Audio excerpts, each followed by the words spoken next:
আসসালামু আলাইকুম। এই যে আমি আলবাহা আছি, এই যে মেঘগুলো কিভাবে যেতেছে দেখেন, আমার রুমে ঢুকতেছে। ওফ, অসাধারণ। আমার শরীর পুরা, এই যে দেখেন কি অন্ধকার হয়ে গেছে। এই যে আমার এখানে অন্ধকার, হ্যাঁ হয়তো আমি এখানে ক্যামেরাটা কাছে দেখে বোঝা যাইতেছে না, ঠিক আছে। মনে হইতেছে যে বৃষ্টি হইতেছে, আসলে বৃষ্টি হইতেছে না। যে এটাই আলবাহার ঐতিহ্য, সুন্দর, অসাধারণ না?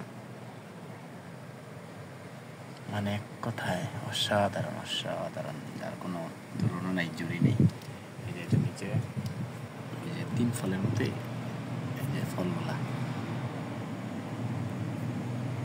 3 ফলের, কিন্তু অনেকগুলো জাত, এটা আরেকটা জাত গাছ।